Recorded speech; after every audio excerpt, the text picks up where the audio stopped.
I lived alone for 3 years after my son disappeared. Then on my 63rd birthday, he suddenly reappeared, sending me a $4,000 bottle of vodka. I couldn't drink it because of my heart condition. When he called and asked with a trembling voice, "Dad, how was the vodka?" I calmly replied, "I gave it to our family lawyer." And he loved it. A horrified silence fell. Then he screamed, "Dad, what the hell did you do?" Just 24 hours later, what happened was beyond my imagination. Hey there, thanks for joining me. This story blends imagination and experience, but the message at its core is real. Stay with me. I'd been up since 5:30, the way I always was. 25 years on the Ridgeview Force, 3 years retired, and my body still ran on the same clock. My wife Kate had been gone 5 years, and birthdays had become just another Tuesday. So when the doorbell rang at 7 sharp, I wasn't expecting anyone. A cardboard box sat on my porch, no return address, just a shipping label, Archer Dalton, 47 Maple Ridge Road, and a tracking number from Portland. I hadn't heard from anyone in Portland in 3 years. I carried it inside and cut the tape.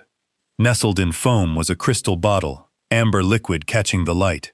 Blackthorn Crystal Reserve, 1952. A handwritten card underneath. "Happy birthday, Dad. I hope this makes up for lost time. Julian," my son's handwriting. Neat. Precise. I searched the bottle online. Last auction sale, $3,800. Julian was an IT specialist who'd once asked me for a $500 loan he never paid back. This wasn't him. Something felt off, and 30 years of police work had taught me to trust that feeling. Kate would have opened it immediately, toasted to reconciliation. She always believed Julian would come around. But Kate wasn't here, and I'd learned that time doesn't heal everything. Sometimes it just widens the cracks. I called my lawyer, David Whitmore, 30 years my friend, told him I wanted to review my will, and I told him I was bringing him a gift. That afternoon I set the bottle on his desk. David whistled at the label. Blackthorn, 1952, worth thousands. "Julian sent you this after 3 years of silence?" he asked. I didn't have an answer. He insisted on keeping it as thanks for decades of friendship, then pulled my file to review the will. That's when things went sideways. On his screen, instead of my 2020 will splitting everything between Julian and Emma, was a new document dated 3 months earlier. 100% of my estate to Julian. Signed electronically. Sent, David's system said, from an email address I didn't own. I hadn't been in his office in 4 years. "Someone's forging your documents," David said. Before we could call it in, David decided he needed a drink first. He cracked the seal on the Blackthorn bottle and poured himself a glass. I told him I couldn't join him. Heart medication. He shrugged, took a sip, said it was smooth. Then he called his secretary about the hack, and we talked a while longer before I drove home. The call came at 9:47 that night. Margaret, David's wife, screaming into the phone. David was in the hospital, poisoned. I got there within the hour. The nurse said it was standard procedure to run toxicology on unexplained cardiac symptoms. Then a young cop, Officer Patel, found me in the waiting room. I'd given David the bottle. I hadn't had any myself. That made me a person of interest. Don't leave town. I didn't sleep that night. Every time I closed my eyes, I saw David lifting that glass, smiling, saying it was smooth. The next day, my old partner Frank Miller called me down to the station. Toxicology had come back. Aconitine, one of the most lethal plant-based poisons known, enough in that bottle to stop a heart, and David was alive only because he'd had just 50 milliliters. Frank believed I hadn't known, but he needed proof someone else did. I told him about the forged will. About David's warning right before he drank. Frank made the connection immediately, but a forged will didn't prove Julian sent the poison. We needed a direct line. Then Frank asked when I'd last taken my heart medication. The question hit like ice water. I drove straight to my doctor, who tested the pills. They weren't nitroglycerin. They were a calcium channel blocker, something that could have dropped my blood pressure to nothing during an attack. Someone had swapped my medication. Someone who knew exactly what would kill me, and exactly when I'd reach for it. That evening, my phone rang. Unknown number, Portland area code. Julian's voice, calm. "Dad, did you like my gift?" I hit record without thinking. Old habits. I didn't drink it, I said. I'm on medication. Can't mix it with alcohol. A pause, 3 full seconds, longer than curiosity should take. So what did you do with it? I gave it to a friend. Another pause, then, sharper, which friend? He hadn't asked what I'd done with the bottle. He'd asked who drank it. That wasn't a son checking on a gift. That was a man checking whether his plan had worked, and realizing it had gone to the wrong person. I told him David had enjoyed it. His response was ice. Good. I hope he enjoyed every drop. Then the line went dead. I sent the recording straight to Frank. That night I rigged a tripwire across my front door. An old detective trick, black thread pulled taut. I mounted a fake security camera on the porch. Then I lay awake, listening. At dawn, the thread was snapped clean. The camera had been rotated a few degrees, angled away from the driveway. Someone had been inside my house while I slept, and they'd known exactly what to look for. Frank arrived within hours, confiscated the birthday card for handwriting analysis, a 97% match to Julian. David had woken up and confirmed my story to police.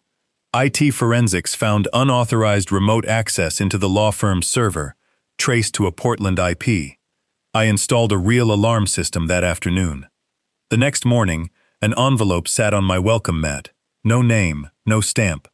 Inside, a black and white photograph of my own house, time-stamped 11:47 the night before.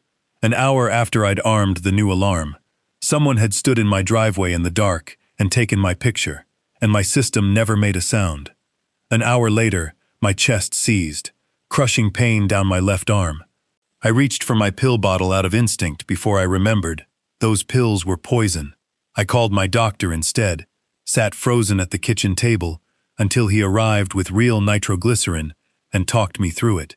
If I'd taken my own medication during that attack, I wouldn't have survived it. That night, at 2:34 a.m., I woke to footsteps inside my house. My alarm hadn't triggered. I took my old service revolver from the nightstand and moved downstairs to find a stranger sitting calmly on my couch. Mid-40s, compact, a faint Brooklyn accent. He raised his hands. "Easy, detective! I'm not here to hurt you." His name was Vincent Russo. He told me my son owed his employers $300,000 in gambling debts. Julian had offered collateral, a $500,000 life insurance policy, with himself as beneficiary, payable on my death. The vodka, the swapped pills, the forged will, all of it was Julian trying to collect early. Vinny said he didn't touch cops. Old rule, no exceptions. That's why he was walking away and handing me a card instead. He'd cut my alarm's power line and jammed the signal to get in, just to prove how easy it had been. Then he was gone through the back window. By morning, Frank had a warrant. 2 days later, my granddaughter Emma called, 10 years old, and unguarded the way only a child can be. She mentioned, in passing, that her dad kept saying they were going to be rich soon, that he talked to someone named Vinny every day, that she'd once heard him say my name and the word insurance. She said her mother had been crying, had said she didn't sign up for this. My son had been negotiating my death within earshot of his own daughter. I met Sarah, Julian's wife, at a coffee shop the next afternoon. She confirmed the debt, confirmed Vinny had been following their family for months, confirmed Julian had threatened to abandon her and Emma if she ever spoke up, but she swore she hadn't known about the poison or the pills. I believed her. I called Frank, and by the end of that call, Sarah had agreed to testify in exchange for immunity. 3 days after that, David's son Thomas and a cybersecurity investigator named Catherine Walsh laid out the whole operation. Julian had run a 3-layer attack over 2 months. In August, he'd hacked the firm's server from his own apartment and uploaded the forged will. In September, he'd broken in physically and planted a printed copy in the pending files. In October, he'd sent a spoofed email, posing as me, to reinforce the paper trail. Every layer was built to survive if the others were discovered. This wasn't panic, it was architecture. That was enough for an arrest warrant. I rode along the next morning as Frank's team moved on Julian's apartment in Portland. I watched from the car as the door came down, and my son was led out in cuffs, calm, almost bored, until he turned and looked straight at me and smiled. Not fear, recognition. Behind him, Emma broke from her mother's arms, screaming for her father. I caught her before she reached the street and held her the way I used to hold Julian. Vinny showed up at the scene too and handed Frank a USB drive, a recording of Julian, 2 weeks before the vodka arrived, confirming the plan with the men he owed. The old man won't drink it, but his lawyer will. Once the medication finishes him off, I'll have the insurance payout and the estate. Vinny said he'd recorded it as insurance for himself. I listened to the whole thing with an earbud in Frank's car, my hands shaking. Later that day, in an interrogation room, Julian and I were alone for 10 minutes. He told me I'd been an absent father, that I'd failed his mother, that I was simply convenient, old, sick, insured. I asked about Emma. For 1 second, something cracked behind his eyes. Then it closed again. "She'll be fine," he said. "Kids are resilient." I asked him if he regretted any of it. "No," he said. "I needed the money. You were in the way. That's all it was." I walked out. We were done. The trial ran for 2 days in December. David testified. Sarah testified, producing an email in which Julian had written to the men he owed, "Once the old man is gone, I'll transfer $200,000 immediately." Vinny testified without emotion. Catherine Walsh walked the jury through the digital trail, server logs and IP addresses that all traced back to Julian's own apartment. I took the stand and told them what I knew. The defense argued desperation, not malice. A man cornered by criminals, panicking to protect his family. The prosecution argued 2 months of cold, deliberate planning. The jury didn't take long. Guilty on all counts: attempted murder in the first degree, fraud, identity theft, conspiracy. Julian looked at me one last time before they let him out. 3 seconds, empty and cold. I didn't look away, and I didn't follow him to sentencing 3 weeks later. I'd sat through enough courtrooms. The first snow came a few days after. Emma showed up on my porch in a red coat, and we baked cookies from Kate's old recipe card. She asked me where her father was, and I told her the truth as gently as I could, that he'd made choices, terrible ones, and that love isn't always enough to undo what someone breaks. She asked if I still loved him. I said yes, I do, but sometimes that isn't the same as being able to save someone. We found an old photograph together, Julian at 8 years old, holding up a trout nearly as big as he was, grinning with a gap where his front tooth used to be. Emma asked if he'd ever find his way back. I told her I didn't know. I hoped so, but hope isn't a guarantee. That night I wrote the last line in my journal. I tried to save him, Kate. I couldn't. But I can still save Emma. She's still whole. And maybe that's enough. Outside, the snow kept falling, covering the tire tracks, the footprints, everything. The way Kate always said the first snow gives you permission to start over. This story isn't just mine. It belongs to every parent who's watched a child drift somewhere they can't follow, every father forced to choose between love and what's right.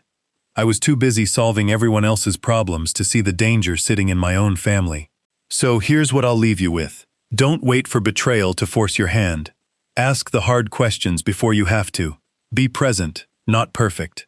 If someone you love is drowning in debt or desperation, don't look away, because desperation left alone doesn't heal. It calculates.